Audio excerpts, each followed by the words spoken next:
out. Here come former SportsCenter anchor Bob Stevens, esteemed basketball coach Rich Basirico, and Hall of Fame sports writer Curry Kirkpatrick. And someone's going under the bus. Let us begin under the bus with me throwing a guy under the bus. He might be the number one guy on Virginia Tech and UCLA's coaching list, Dabo Swinney. Let's find him a new job tonight at either UCLA or Virginia Tech. Probably Virginia Tech. It's still in the ACC, I would think. Yeah, well, Virginia Tech then knows him well, and you'd think maybe they want to hire him, huh? I don't think he'll leave Clemson. I think, you know what? If some of them are already calling for his head already. Believe it or not, he's 0-2. But that's what I'm saying. Yeah, 1-2. Yeah. Yeah, 1-2. Excuse me. And he had to rally to win the one. That's right, exactly. But I still, they have a good football team. They just got to put it together. It comes down as always is the coordinators. Dabo gets all the heat. Of course, when he wins, he gets all the, the congratulations and so forth. But the offensive coordinator for the Clemson, I think his play calling needs to highly improve. I'm not a fan. I'm not a fan of his play calling and some of the calls he makes, but I'm just a fan like everybody else. Do you think? LSU, they had a chance to win that game. Of course, Georgia Tech, they had a chance to win that game, but they didn't execute down the stretch. For a kicker. Well, true. Very, very true. Curry, we were all texting each other during Saturday, and it was you kept punching in kicker. Kicker. Yeah. All games are decided by the best kicker. It's amazing. And there's so many close games, and so we're starting with colleges tonight, I guess. Yeah, I'm sorry. We had intended 10 seconds. Well, that's okay. There was there's a couple of great college games, but there were some under the bus candidates in those games. The Tennessee-Florida game, unbelievable. Back and forth. What a terrific college football game. There's nothing better than a college football game, really. And it's early in the season. Those teams played terrific, and it came down to a kicker. And Max Gilbert, the Tennessee Volunteers kicker, he had a kick to win it in the end of regulation. He shanked that ball so far right. Rich, that looked like one of my kicks on, kicking on the beach or something. People in Memphis could hear that ball drop.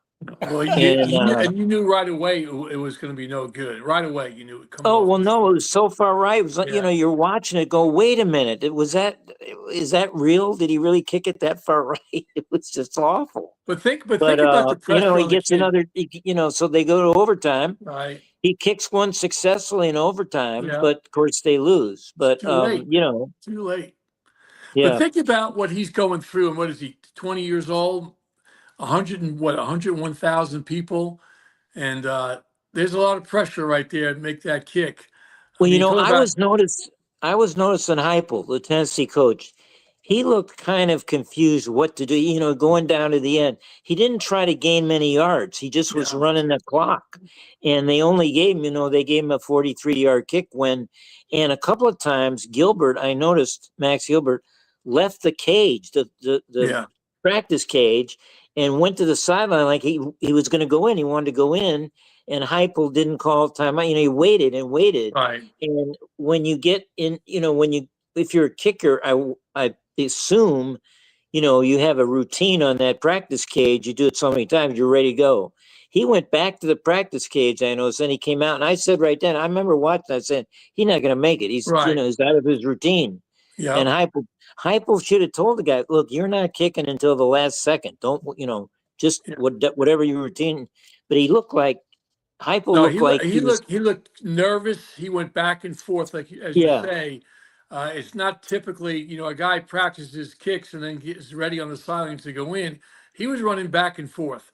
I thought the same thing, Curry. I thought, this guy's not making it. He's too nervous about it. You could tell. It's body language. On the other hand, in the Georgia Tech Clemson game, Georgia Tech, and I give all credit to Bob Wischusen, the play-by-play guy because he could see it coming and had a story to tell. He says, these guys practiced this yesterday with 30 seconds to go. We want to run one play and then do the fire drill, get everybody in, set up, and kick it.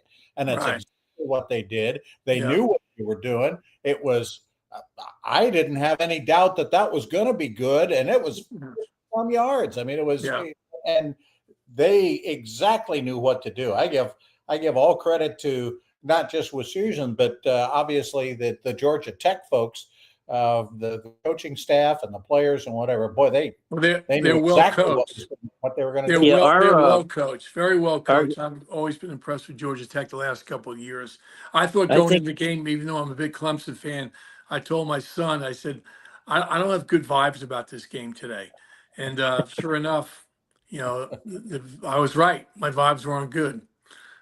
So there's nothing. Justin Jarrett, I think Justin Jarrett, our producer, texted that on Saturday, said there's a fire drill field goal or extra point is great to watch. I mean, the NFL teams do it. The Chiefs did it in the first game of the season down in Brazil, even though it was just at the end of the half. But it's really cool to watch how they do that. And as you say, they practice it. To move on, what they don't practice, what teams don't practice, is the holder dropping the ball on a key kick, which poor Notre Dame, and in another great game. No, wait a minute. You just put three words together that should never be uttered on poor this Notre podcast. Dame. Poor Notre Dame. I never root for Notre Dame, but when this kid Tyler Buckner dropped the ball, the cameras kept. NBC should be ashamed of itself. The cameras kept showing him over and over and over on the sideline. Every play they showed him. Yeah. Did you notice that he changed quarterback covers? He had the yellow one on. I think he was trying to hide from the cameras. Yeah. Huh? What? Yeah. Well, the cameras were not only on him in the Tennessee game when the kicker missed. The cameras are on him all the time too. Both of them. How do those kids walk on campus as a student at a major school like that? You don't think those Buckner, kids would when you're a holder, I wouldn't be doubted if they got some threats, people who gamble on them and so forth. Sure, I mean, it's crazy if people would do that, but people are sick enough to do stuff like that. Well, put yourself in front of 100,000 people trying to kick a ball through the uprights. Now I used to think catching the ball should be able to catch that ball. It was right in his hands. I used to feel sorry for those guys, but that's what NIL has done. Yeah, I don't feel sorry for them anymore. Well, as you know, Rich, they don't have to go to class and face the students. Rich, when we talked about this yesterday on the beach, you were telling me that Buckner picked up that ball and ran around, and he almost completed a pass to get to the end zone. He threw it way too wide. I mean, the keeper was open. Well, he's got an interesting background. I looked it up because I felt for this kid so much, and he is their backup quarterback. Well, he was their prize recruit way back in 2022. In fact, he started a bunch of games. He was the MVP in the Gator Bowl for Notre Dame against South Carolina. Oh, really? And then he lost his job. So he left Notre Dame and went to Alabama. He played, he tried there, played there. That didn't work out. He stayed there for a year, went back to Notre Dame. So this is his second career at Notre Dame. Wow. He's also a terrific lacrosse player. And he played on Notre Dame's national championship lacrosse team. So he's used to some, and his family is interesting. His family immigrated from China. His dad played football at Colgate. His mom was an equestrian at Yale. And his sisters, one of his sisters plays beach volleyball for Cal Berkeley. His other sister plays soccer for Notre Dame. So this guy, he's been through it. So, and he handled that, I thought, I mean, I guess he didn't know the cameras were on him all the time, but I would have been crying. I mean, because he's not the kicker, he's the holder, Right. and he Right. cost him the game, and the holder cost him the game. That's right. So, I don't know. Give Yeah. Notre Dame some credit, and I would give any school. I think I saw it a couple of other times during the college weekend. I can't remember where there was a quarterback that was the holder. In the NFL, it's usually the punter that is the Yeah. holder, and you got no chance if it's a bad snap. But teams that have the quarterback as the holder, you've got the option. You could still fake it, although we don't see many fake field goals anymore. No. But you could still do that. He could, he could have been the hero actually if he made a 2-point conversion. I mean, the guy was open. He just ran too much. Of course, they lose by it was about 3 minutes to go, and those were the most horrid 3 minutes of his life, probably having to wait. Then it goes and of course A&M makes their extra point to win by 1, and oh my goodness, it's just I don't know. Maybe he'll get some ranked. Maybe Notre Dame's 0-2, and maybe they'll get some. Maybe he'll get some camera time later in the season if they. Not only are they still ranked, you guys. Let's bring this up. They're still ranked. If they run the table, and they will be favored in every game the rest of the year, they still go to get the playoffs.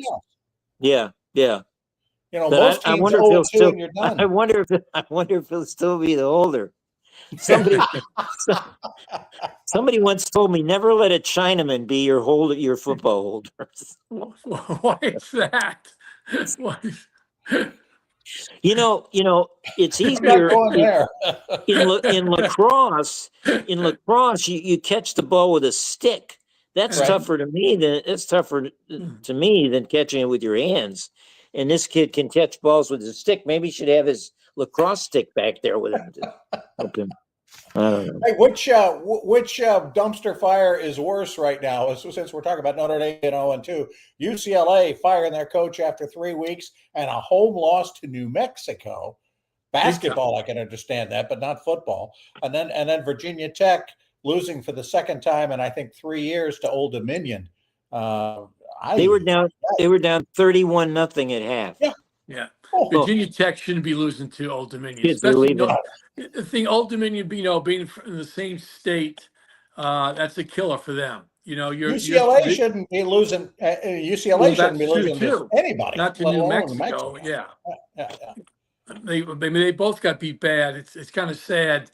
I heard some people talking about UCLA today that them being in the Big Ten, they don't put enough money in their program. They're always going to be at the bottom. Yeah, of the conference. Well, they haven't so far, but they're going to have to. I think they're going to have to do it. They want to get better. There've been some flashy names thrown around for both these jobs. At UCLA, I heard Deion Sanders, Dan Mullen, PJ Fleck, the guy from Minnesota. I mean, some big names. And Virginia Tech, I don't know. I guess they just throw out these names, but Shane Beamer, his dad built the program at Virginia Tech. He'd have to switch league, he'd take a big pay cut at Virginia Tech. Probably wouldn't go there. Well, they could probably come up with the money, and he's an alum. But is the program? I mean, how about Michael Vick? Going back? Would that be the ultimate? Would that be the ultimate comeback story, Curry, for Michael Vick? Well, here's the ultimate. Here's a name out of our past, Jimbo Fisher. I read a story this weekend that connected Jimbo Fisher to all these quarterbacks that are playing for other teams in college doing great. And Haynes King at Georgia Tech was at A&M. Okay. A guy named Connor Wiegeman from Houston, which is 3-0. He played at A&M. Our guy, Carolina's guy, Mac Johnson, going way back. He was a Jimbo Fisher guy at A&M before he got hurt and left. And then how about A&M's own guy, Marcel Reed, was a Jimbo Fisher recruit. And Jimbo Fisher's from Virginia. And You know, what else is he doing? Virgi- I haven't seen him do well, anything. he's an analyst for the ACC network. Is he? So, Okay. you know, he used to dominate the ACC at Florida State, Sure. and here he's right there ready to go. I mean, they wouldn't have to ask permission from anybody. And they might get him for free. I mean, they could not pay him anything, and A&M still paying him, aren't they? Yeah, he's. I mean, it's a rejuvenation for him, that's for sure. Virginia has a lot of terrific football players, Sure. and they played. And Kurt Signetti got him for where did he coach at James Madison or somewhere before he went to Indiana? Yeah, he took all those Virginia players, James Madison, who he recruited to state, took them to Indiana, and look what they've done. And Fisher, for one, if he's one thing, he's a terrific recruiter. As I've Curry, just said, you're an ACC guy. Why is Virginia not better at football? Well, they used to be. They had George Welch. Remember, George Welch was there for a long time. They've never been not like basketball. I mean, no. You say they have a lot of football players in Virginia. Why? Yeah, I don't think UVA always they've kind of been kind of good, but never really. Yeah, they haven't gotten what they should have gotten out of their program. But again, they haven't spent a lot of money on football like they're going to have to do now, like everybody's going to have to do. North Carolina went for Belichick, gave all the money to Bill Belichick. How's that going to turn out? Nobody knows. What is the check you have to write every month to North Carolina for Belichick, by the way? I stopped the checks when they hired Belichick. They're playing because Central. It says Belichick on it. Yeah. You stop the checks. Yeah. They're playing Central Florida this week, right? At Central Florida, and they're an underdog. So you figure that out. I don't know. What do you think, Rich? Well, I think the people who set the lines look at North Carolina football and think they're no good.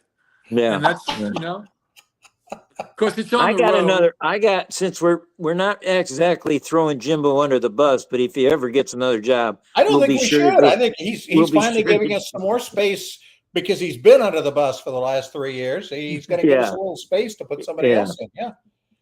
How about your boy, Rich? How about your boy, Brian Kelly at LSU? Oh, jeez. He's going to go under this week. He's going under, especially.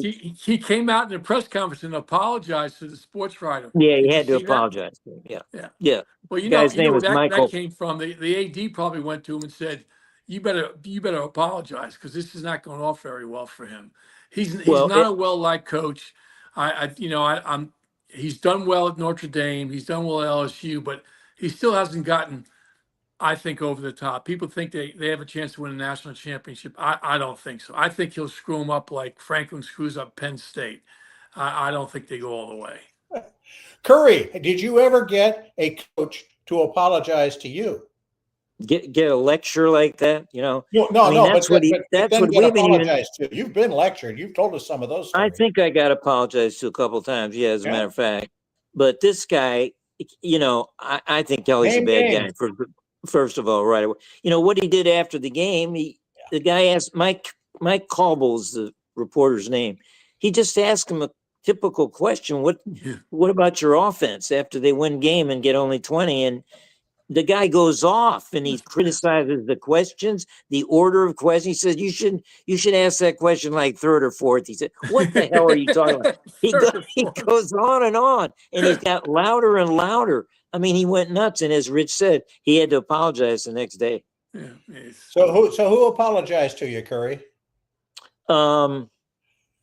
Let me think about that. Let me think. Okay, we'll think about that across the break. We got to take a break. We're 20 minutes in already, and we haven't even done that. The show, of course, brought to you by Hudson's on the Docks. Fabulous seafood place at a fabulous time of the year right here on Hilton Head Island in South Carolina. Hudson'sOnTheDock.com. We'll be back. We'll talk some NFL because Rich and I have a Clash of the Titans coming up this weekend in fantasy football. Stay with us.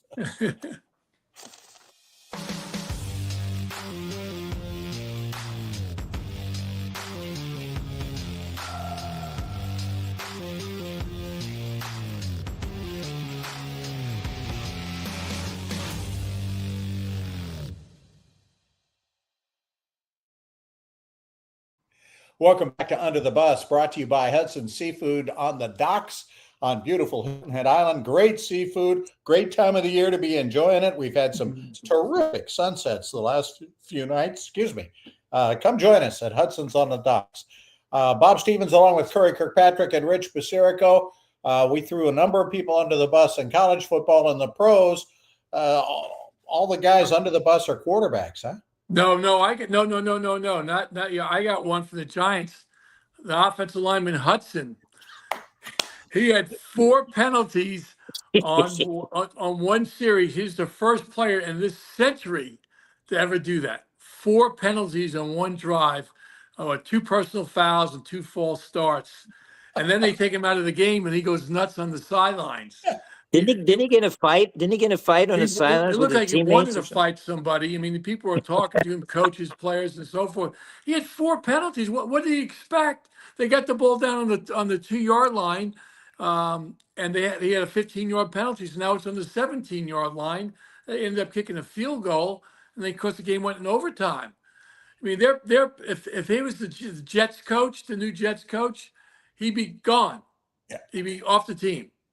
Give the new Giants credit for at least getting a field goal out of that drive and then hanging in there and taking the Cowboys to overtime. It's good stuff. I know, but if you watch the game, which like I did from start to finish, they gave that game away. I mean, it was pitiful. And 160 yards penalties. Rich, is he still on the team? Rich, is he still playing? Yes, he's still on the team. I mean, look at some of some of the stuff. Look at him swing at the guy. Are you kidding me? Look, the third player of the game. What is it? I didn't see this. Look at this. This is great.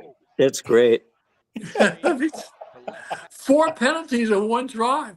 I mean, they talked about too. It's the first I've heard this century that a football player had 4 penalties in one drive. Hey, Rich, both of your teams are struggling a little bit. Yeah, big time. It's Clemson, the Giants, and of course the Yankees are on a roller coaster. So you don't know what team's going to show up. Well, I was thinking Giants and Jets. Which one? What finds a quarterback for or bails on the starting quarterback first? Which one? Of course, the Jets quarterback, I guess, is hurt, but. Yeah. Which one? Russell Wilson, after the first game, they were talking about getting him out of there, and then he throws for 450 yards, and now everybody is drooling at the mouth. Wait till next week, see what happens next week. They play Kansas City. Both teams are 0-2. There's 10 teams in the NFL that are 0-2. 10. It's a lot. It's a third of the NFL. And a ton of, and they say 0-2 never makes the playoffs. A ton of those teams are going to make the playoffs. Oh yeah, Kansas City for sure will make it. Yeah. Texans will probably make it. But even watching some of the games last night, look at the Texans. They had a shot to close that game. They didn't. It was 4th down, and you let Mayfield get out and run. And the tackling. That's what drives me crazy enough to watch somehow these guys. I thought this one guy was playing touch football. The way he went in there and kind of reached for him and didn't put his head into him and take him down. Of course, he gets out and goes. But when you watch the replays over and over again, some of the tackling is not very good. Not very good at all. Well, I've got a non-tackler and a non-quarterback to go under, and there's been 2 weeks now. This is his 2nd week under the bus. Our boy Travis Kelce, who still he's still hung over, excuse the expression, from that Garden of Eden engagement epic to his fiance, whose name I can't remember, but he's not, he drops a touchdown pass at the goal line early in the 4th that would have put Kansas City ahead of the Eagles. Now the Eagles were destroying Kansas City, but Kansas City's hanging in, and the quarterback's doing everything he can. He threw it.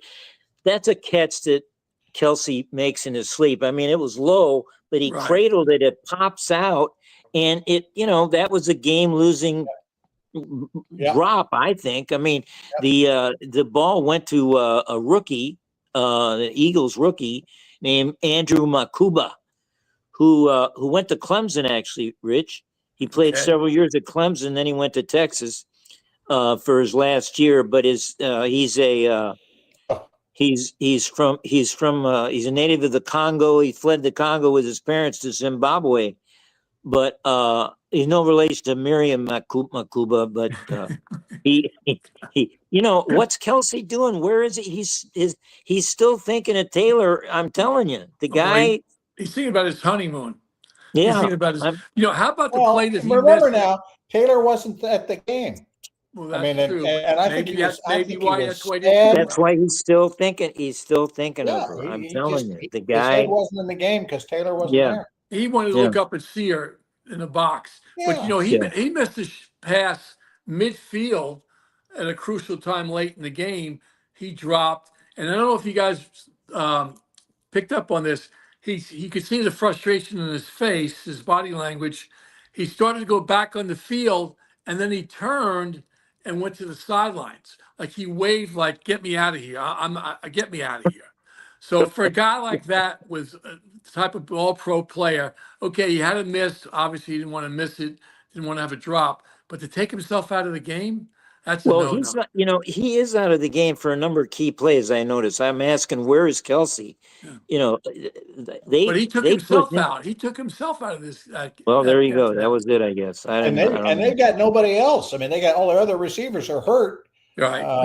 So they need him to step it up for sure. Well, one of them's hurt, Isaiah Worthy, because Kelsey went under the bus the first week by smashing into him on a cross route. It put him out of the game, and he missing 2 or 3 games. Right. So Kelsey's responsible for that too. Good God. Well, think about fewer commercials. I got another qualifier. How about the guy? Now I want to ask you about this because I'm not sure this. Denver's guy DeAndre Tillman got the leverage penalty on the last second field goal from Indianapolis Colts, a 60-yarder that the guy missed badly, and they called this guy Tillman for leverage for jumping on another guy. I didn't see that. I watched every replay. A lot of guys say it should have been called. It's a penalty, but I saw Jeff Saturday today on TV. He said it has to be called because that's the rule. You can't, use another player to boost yourself up. And but it happens all the time. It's legal. Yeah, really. That's why I was going to get to that. How do you do that? I was going to get to that, but Saturday said it's like an edge rusher. When he goes up to get the quarterback, just slapping the helmet, he can't get the whole body, so he hits the guy's helmet with his hand, and they call roughing the passer. It's that cheap a call, and they got to do something about these rules. It's and what is a catch? They got to do something about what a catch should be. A catch, right? If you catch the ball, you catch the ball.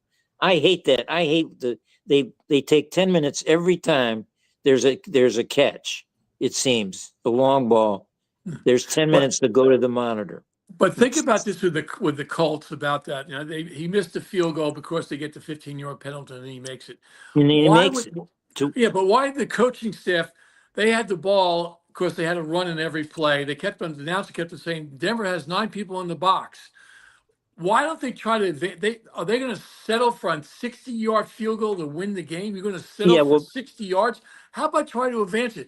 Why can teams not pass the ball in the last 2 minutes of the game? That's the latest. That's the latest genius offensive guy, Shane Steichen, the coach of the Colts.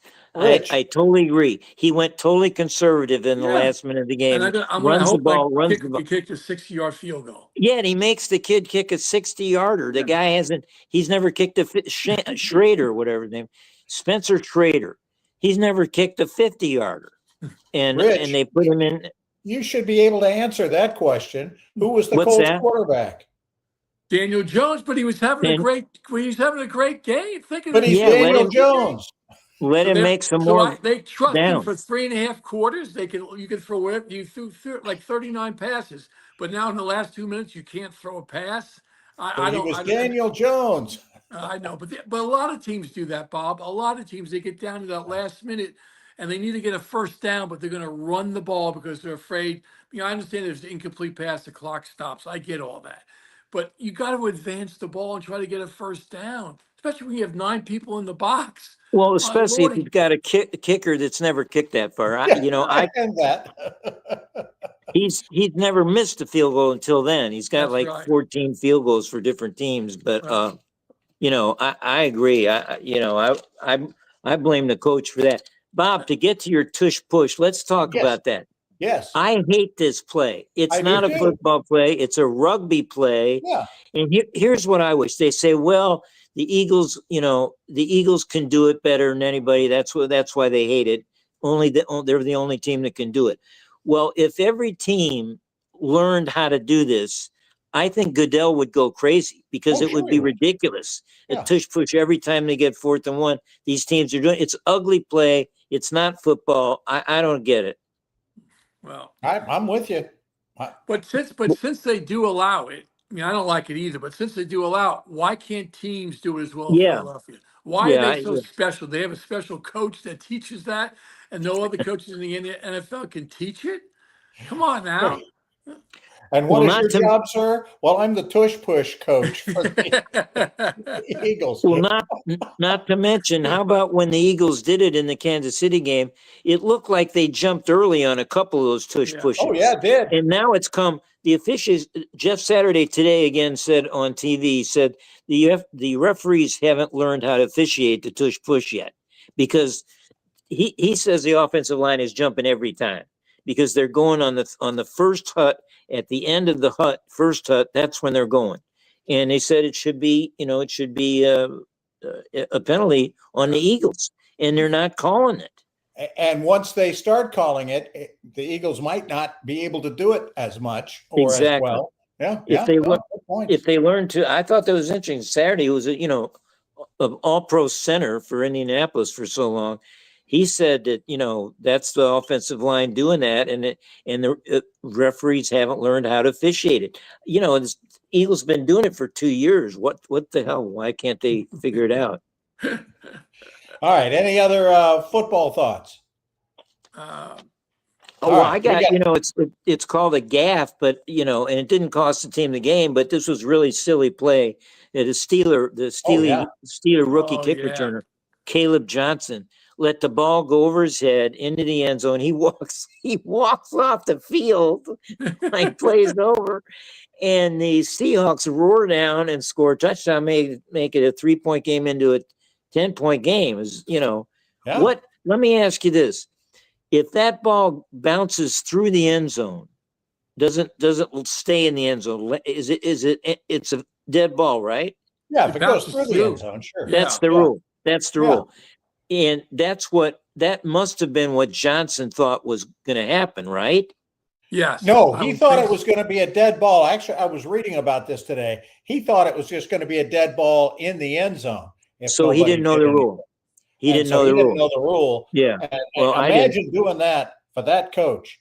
Imagine the glare you get from him when you don't know the rule and you're a rookie. And so the coach said today that he might be back on kicks, but not for a few weeks. He's going to have to earn his way back. Well, Johnson was a star running back at Iowa in the Big Ten.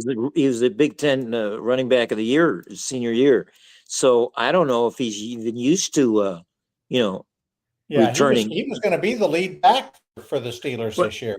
But guys, when someone doesn't know the rule, one of your players doesn't know the rule, it starts at the top. That's bad. The head coach and his coaching staff, that's their responsibility to make sure all the players know all the rules. When players say, well, I didn't know that rule, that goes back to the coaching staff. You can't take for granted that these guys know all the rules. They don't. In training camp, you've got to learn every rule. I don't care if you have to stay up all night. But name the last player you saw read a rule book. No, they don't. Of course, I didn't know. I didn't really know that rule. I thought even if it was in the end zone, it was a dead ball too. So, but I'm not an NFL You're not player. playing in the NFL, getting paid $8 million a year. I know. I haven't made the NFL yet. Even who is it? AJ Brown, who's the Eagle that reads on the sidelines? Yes. Oh, even he's not reading the rule book. He's reading Harry Potter or something better than that. That's right. Hey, Yeah. we're gonna be back and catch up on all of the little this and that's that made up a strange week in the world of sports when we come back. Under the Bus, brought to you by Hudson's on the Docks.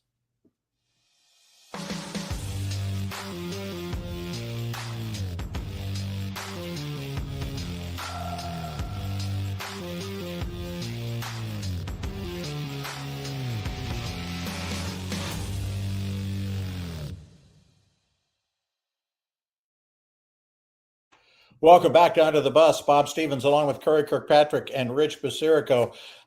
Baseball, we're into the final 2 weeks of the season. Yeah. It's good stuff. The Red Sox and Yankees are finally done playing each other, so there'll be somebody else on TV, for national TV for the last couple of weeks of the season.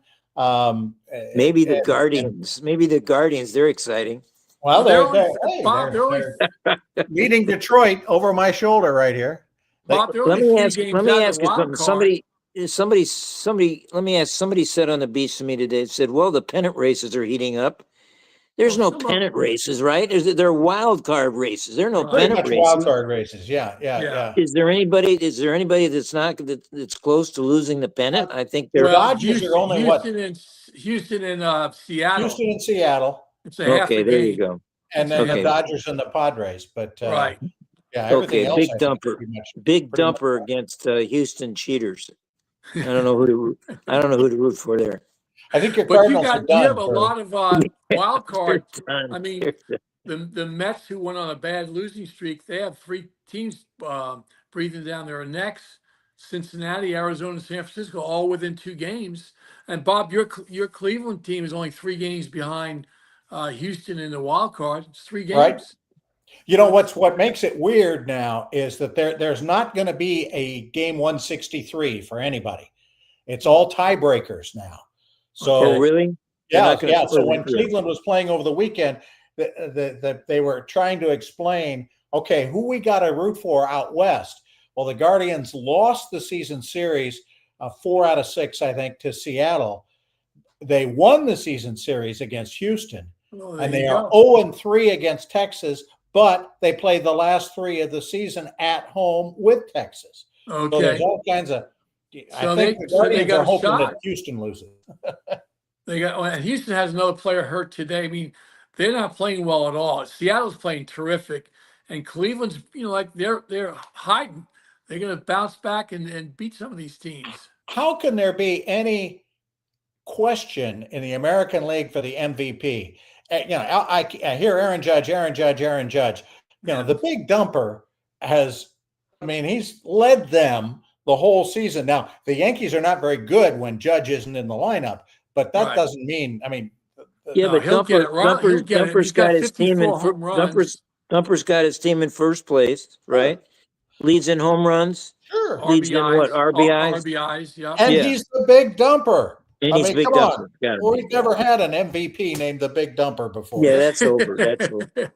He'll win. He'll win. He should be. He'll definitely win it. He's the MVP. National League might be a little more interesting. Who do you take there? Ohtani, everybody would just give it to, but maybe not. Yeah. How about the Phillies home run hitters? Schwarber. Would he be in the running? Because he would be the big dumper of the American National League. Absolutely. He has at least 50 home runs, right? Yeah. Yeah. But he's hitting 220. Yeah. He is. And he can't be having many RBIs because he leads off, right? I think he's over 100. But he hits 220, and he's the leadoff man, and not very prototypical. But hey, if the Phillies hang in there and get it done, maybe that'll do it. Any last under the buses? I have one. Go ahead. From the University of Texas. Who do you think it is? Manning. Arch Manning. His last game, he was 11 for 25 for 114. He had 10 consecutive against UTEP. Right, against UTEP. He had 10 consecutive incompletions. He got booed, believe it or not. He got booed. He talks about bouncing back. He goes, we'll be so much better this week. They're playing Sam Houston State. I hope you put it better against Sam Houston State. I would hope.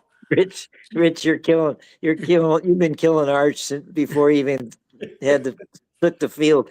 Well, you could say the Heisman candidates are all been faltering here early in the season. Terrible. Cade Klubnik, your boy Clemson, he's got no shot at it anymore. No, zero shot. Nussmeier at LSU hasn't been that effective, I don't think. Right. Sellers of South Carolina went out with a concussion against Vanderbilt. All these guys are, like top 10 Heisman guys. Drew Aller for Penn State. They haven't played anybody, and he hasn't been that good against nobodies. So, they're it's wide open. It's really wide open. Yeah, and it's allowed. Who's my guy from Vanderbilt, the quarterback that we all love? Diego. Diego. What's San Diego? Somebody. Yeah. What is his name? But it came out. I was gonna throw him under because it came out that Pavia. Diego. It's either Diego Pavia or Pavia Diego. I'm not sure. No, it's Diego Pavia. Yeah. He played at New Mexico State, and a video came out this week that I saw that apparently from 2 years ago, where he was at New Mexico State and he peed. He went over. Somehow he was at the New Mexico facility, the University of Mexico, the rival, and he peed on the Lobo. He peed on the Lobo on the field on the and they got it on video. And apparently, I didn't know this. During the walkthrough, or the day before, or during he just was there doing something. I don't know. I think he didn't know. Watering the grass. He didn't know the camera was on, but it's all over the. So my boy Pat Forty from Sports Illustrated calls him the Albuquerque Tinkler. He calls Diego Pavia, but I'm telling you, that guy can play. He romped all over South Carolina on Saturday. It was he should be in the top handful right now. Yeah, and Vanderbilt's got 2 wins over big time teams. Yep. And routes, not just wins, routes. And I like him. I like the Georgia Tech quarterback that beat Clemson. He looked good. King. There's a couple. Another A&M guy. I got another quarterback if you want to close the show. This has been teeing me off since it started. But it came to controversy this weekend with Tom Brady sitting in the press box in a suit and tie as the owner of the Las Vegas team. And he just did the network game for Fox the day before, Chiefs versus Eagles. Right. And now he's up there and everybody's making us think about it. Because they've had to put rules in where he can't be in meetings and network meetings with teams during the week. But who knows what else he can do? It just looks terrible. We don't know if he's going to cheat or if although as we know, he has cheated in the past, but don't you think it looks terrible? Yeah, sure. Yeah, they shouldn't allow, if you're a part owner of a team, there's no way you can be. That's what I've said that they should say, look, owner or broadcaster, you can't be both. Right. You can't, if you want to make a ton of money, and you're making a ton at Fox, he's making more at Fox than he's being an owner, right? You got to choose one. Same thing with Grant Hill. Grant Hill does this in basketball. He's a part owner of the Atlanta Hawks, and now he works for NBC, so he's going to be doing NBA games now this year, and he's been doing college basketball games for years. And he's this head of the Olympic team that chooses the Olympic team or chooses our teams that go play internationally from college guys. It's a conflict of interest. It really is. And, apparently the NBA came out today. They had to come out with an announcement, and it wasn't even Goodell. It was some, lackey of Goodell who said it's legal. What Tom Brady's doing is legal. Oh, okay. It's not against the rules. Oh, okay. Well, that's good. The NFL is so image conscious. I'm stunned. I'm stunned that they're letting this happen. Maybe it's because it's Tom Brady, I wonder if it was, That's exactly why it's happening. yeah, They want Tom Brady on the air every week. on the air and as the much only as way to do possible. that, Yeah. and not now. Maybe if the Raiders ever get good, then enforce the rule, because he'll be on every week anyway, up in the box with Taylor Swift while Kelsey's still playing. Let's start that one. On that note, say goodnight. Say goodnight, Yes, let's say goodnight. George. Thanks so much for being with us this week. We'll come back next week. Have we even talked about, the WNBA? No, we haven't. We got Ryder Cup to talk about next week. We'll do that, and we'll pick a winner. I have a feeling I know who all three of us are rooting for, and we'll be back next week and throw a bunch of people under the bus. Thanks, guys.